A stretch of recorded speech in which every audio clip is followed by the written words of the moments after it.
এবার মোদির গালে কষে ভুটানের প্রধানমন্ত্রী শেরিং তোবগে। এতদিন মোদি মনে করতেন ভারত ছাড়া ভুটানের নিঃশ্বাস ফেলারও উপায় নেই, কিন্তু মোদির এই ধারণা ভুল প্রমাণিত হলো আজ। ভারতের তথাকথিত দাদাগিরিকে বৃদ্ধাঙ্গুলি দেখিয়ে ভুটান এবার বেছে নিল বাংলাদেশকে। নরেন্দ্র মোদির সরকারের জন্য এর চেয়ে বড় কূটনৈতিক লজ্জা আর কিছু হতে পারে না। সরাসরি বাংলাদেশের বুক চিরে বাংলাদেশের বন্দর ব্যবহার করে বহির্বিশ্বের সাথে বাণিজ্যের দুয়ার খুলে ফেলল হিমালয়ের দেশটি। গেল 22 নভেম্বর ভারতের ওপর নির্ভরতা কমিয়ে ভুটান এখন সরাসরি বাংলাদেশের সাথে যুক্ত।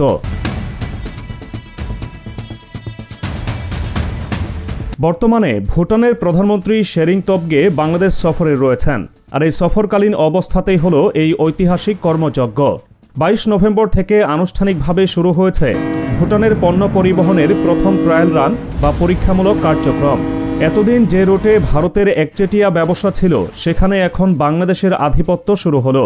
ভুটান তাদের পণ্য আমদানি ও রপ্তানির জন্য আর ভারতের কলকাতা বা হলদিয়া বন্দরের দিকে চাতক পাখির মতো তাকিয়ে থাকবে না। তারা এখন ব্যবহার করবে বাংলাদেশের চট্টগ্রাম বন্দর। বিষয়টি ভারতের জন্য কতটা অপমানের তা বোঝা যায় এই ট্রায়াল রানের সময়কাল এবং পদ্ধতির দিকে তাকালে। এই পরীক্ষামূলক কার্যক্রম চলবে গত 22 নভেম্বর থেকে 24 নভেম্বর পর্যন্ত। মোট 3 দিনের এই যাত্রায় চট্টগ্রাম বন্দর থেকে একটি 15 টনের চালান সরাসরি রওনা হয়েছে ভুটানের উদ্দেশ্যে। এই চালানটি বুড়িমারি স্থলবন্দর অতিক্রম করে ভারতের সামান্য কিছু ভূখণ্ড ব্যবহার করে ভুটানে প্রবেশ করবে। তবে এখানে মূল নিয়ন্ত্রণ এবং মুনাফা দুটোই থাকছে বাংলাদেশের হাতে। ভারতের ভূমি এখানে কেবল একটি করিডোর মাত্র, কিন্তু ব্যবসার মূল কেন্দ্রবিন্দু এখন চট্টগ্রাম বন্দর।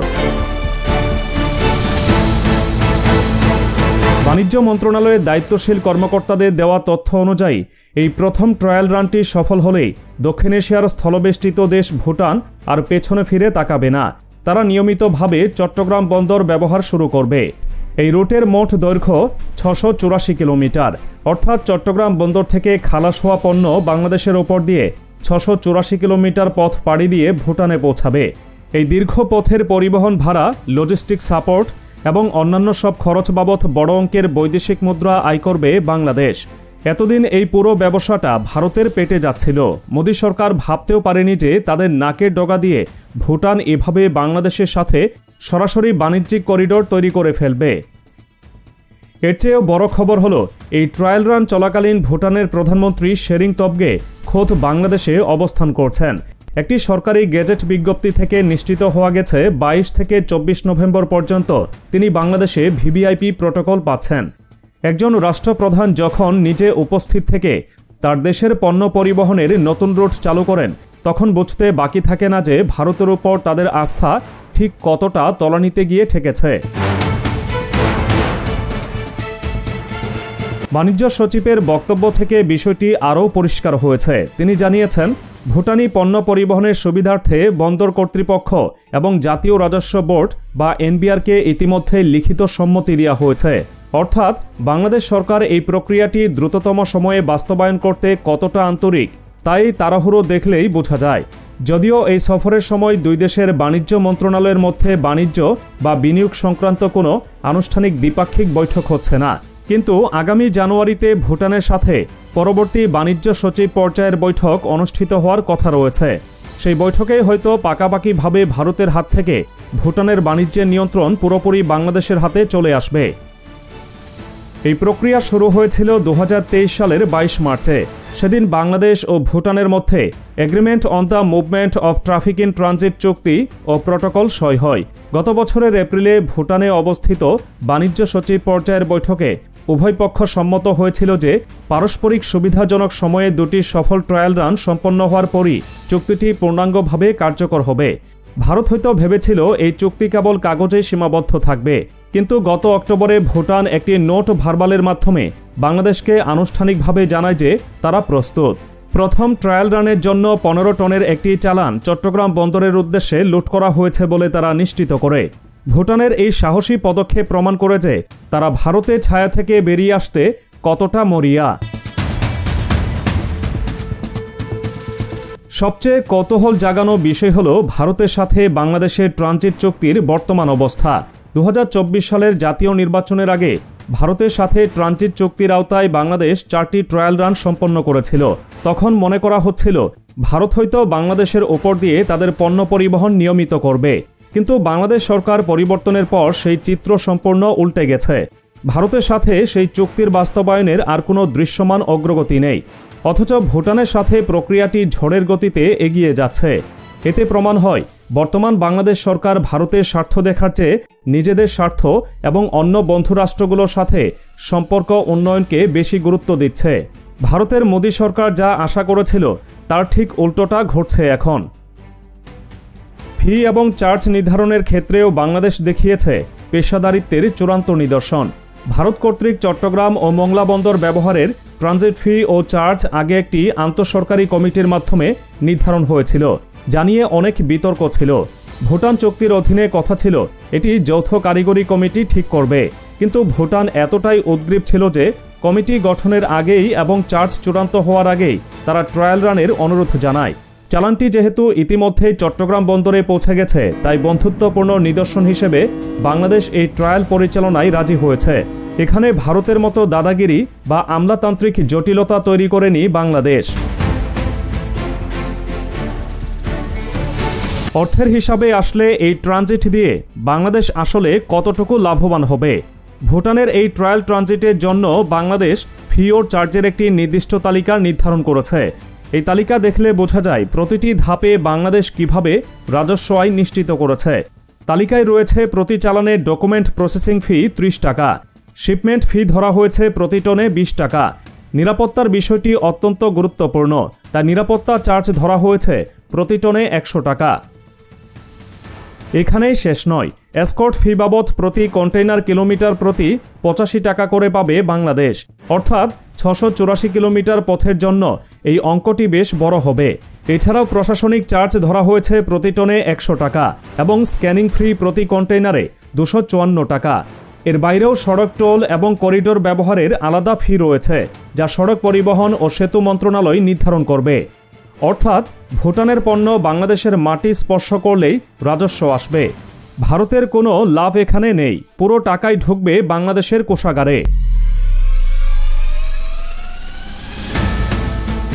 ভারতের জন্য এটি একটি বিশাল বড় ধাক্কা, কারণ এতদিন তারা মনে করত নেপাল এবং ভুটানের মতো স্থলবেষ্টিত দেশগুলোর বাণিজ্যের চাবিকাঠি তাদের হাতে।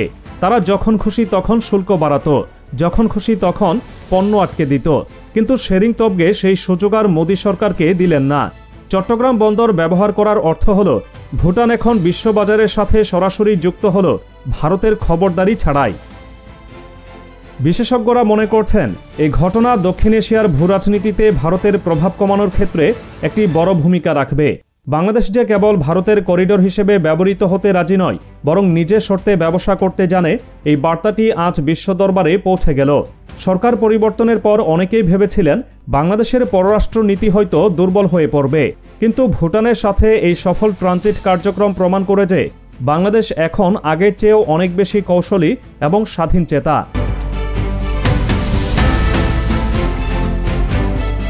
বাণিজ্য মন্ত্রণালয়ের তথ্যে জানা গেছে, দ্বিতীয় ট্রায়াল রান সফলভাবে শেষ হওয়ার পরেই নিয়মিত কার্যক্রম শুরু হবে। এর অর্থ হলো খুব শীঘ্রই চট্টগ্রাম থেকে বুড়িমারি রুটে ভুটানি পণ্যের আনাগোনা নিত্যনৈমিত্তিক ঘটনায় পরিণত হবে।